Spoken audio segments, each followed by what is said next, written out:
Untitled Chapter, Fred Film Radio from the Torino Film Festival 36. I'm here with one of the members of the jury, Col Needham. Good afternoon. Hello. You are here among the jury members, the most technical one. Okay.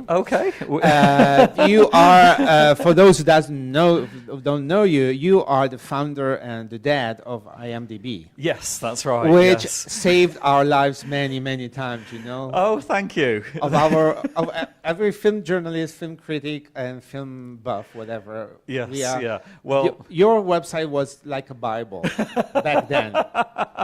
Thank you. Well, maybe I saved my own life then as a film buff too. Really? So actually, my first question is actually on this. How did you came up with this idea, and how was born the birth of IMDb? Yeah, sure. Well, so I'm a lifelong film fan. All my earliest memories are in cinemas. So as a teenager, I began to see so many films that I was losing track of which ones I'd seen and which ones I hadn't seen. So I basically began a paper diary to write down, I saw this film, this film, this film. But because I'm also interested in technology, I thought, why am I bothering with my paper diary when I could create a database to track this? And so I used to, if I saw something on VHS tape, I would rewind the tape and I would type in the credits, just the main credits, not absolutely everything. And that's how it began. So it was the simple need of a film buff to remember which movies he has seen and which movies he has not seen. And when does it the passage from a personal use to public use? Right. So, well, I got online really early. I got my first email address in 1985. Oh, God. So 33 years online before the web existed. Yeah. And I met some like-minded film fans, and one thing led to another, and I took my database software, and we launched the first version of IMDb on the 17th of October, 1990. Downloadable software, because there was no World Wide Web. Oh, no, of course not, yeah. So you would install it on your own computer, and you would type commands in, and it would tell you who directed the film or who was in it. How could you implement it back then? I mean, so we coordinated out of a film discussion group. So it was just a group of people with a shared passion for film and for television, and we would each. I wrote the software. I also managed the list of actors. And then somebody else had actresses, and someone else had directors. And, we'd only been available for maybe 2-3 weeks, and somebody mailed me and said, I'm a big fan of writers. Have you thought of adding writers to the database? Okay. And so I gave that person the list of writers of all the films I'd seen, and then people would then send him their writers' credits, and it grew from there. Somebody appeared from Switzerland and said, hey, I'm a big fan of composers.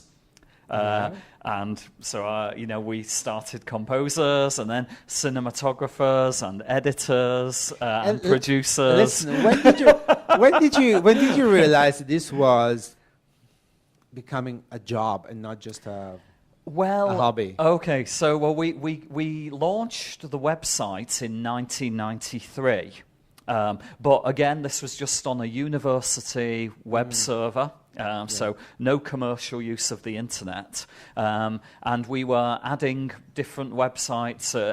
We were adding websites in different countries around the world. 1995. One day I got home from work and my wife said, the New York Times have phoned and they want to do an interview with you about IMDb. And it's must kind be of pretty like, nice, oh, wow, okay. So I I called up the reporter in New York, and he said he was one of the film critics for the New York Times, and he said everybody in the New York Times was using IMDb, and people in the industry, and so it was kind of like, oh, okay, this is good. This is good to know. And then at the same time, our traffic was growing and growing and growing as the web became like a mainstream thing, and so one thing led to another, and we took the decision to incorporate, and we didn't know whether it would work or not, because there were maybe 10 or so websites that were taking advertising, and we didn't know if that would be a good business model. So we took a leap of faith. Yeah, a good one. and luckily it worked out okay. We launched IMDb.com in time for the Oscars in 1996. A couple of weeks later, I sold our first piece of advertising.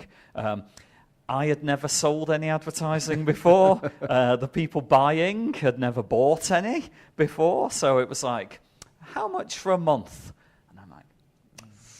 A month. And I came up with a number, and they said yes. And so once we started to sell advertising, I quit my regular job and became our first employee. Yeah. And then as the business grew, we would convert the volunteer team members around the world and shareholders into employees. So we would get another check for advertising, and I would phone the next person up and say, hey, we can afford to pay you, quit your job. And they would join the team paid, and that went on for a few years, until in December of 1997, I had an email from someone who worked at Amazon.com in Seattle. And they said that they were going to be visiting the UK with Jeff Bezos, Amazon's founder and CEO, in January of 1998, and would like to meet to discuss a business idea. So we thought this was just another advertising deal, maybe, but Jeff had bigger plans. He always has, It's not a small-minding. No, not at all. And so he explained how Amazon would be going from selling books to music, and then to video, VHS tapes and DVDs, and was looking for a site to partner with. And they thought of IMDb first, and we were very honoured. Oh, of course, I imagine. And Jeff was looking for a way that Amazon could build the world's best video store with the amazing IMDb data that we had, and it was such a it just seemed such a natural fit together that we found ourselves saying yes. Why not? A few meetings, things like that. I went to Seattle, and on the 24th of April, 1998, IMDb was acquired by Amazon. We were their first ever acquisition. They acquired us on the same day as 3 other companies, so we all get to say we were first. And immediately everybody who was not already on the team could join as a full-time employee, and we were able to invest in the business, and we've been happily part of Amazon for the last 20 years. They kept me on to run it, and we have one member of our team was from Italy, so it's a nice international team. Listen, how does IMDb work now? You told us that I was born, how it grew, and how it developed into what it is now.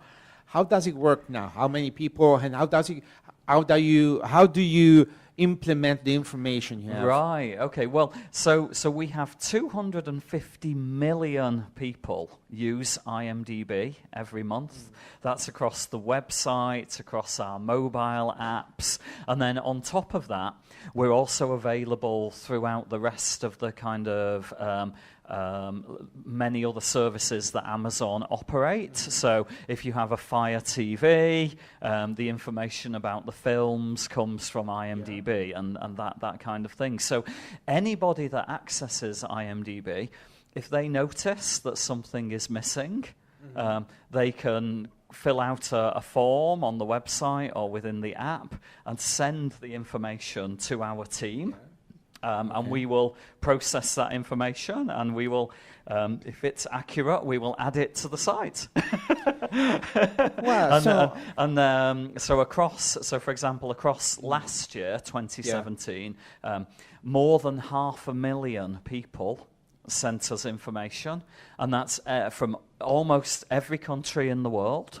And that can be somebody who is a film or television fan, or it can be the producer or the writer or director, involved with the film, somebody involved in the film. And so it's it's a real honor for us to kind of coordinate all of the information about film and television across the world. It's an honor for us to have you here, because as I told you, you are like the light, the beacon. Oh, thank you. For us filmmakers and film critics and film buffs or whatever. So thank you very much to Col Needham for having been with us in the Torino Film Festival as a jury member. Yes. Thank you very much. I'm Angela Cherby for Fred Film Radio, the Festival Insider.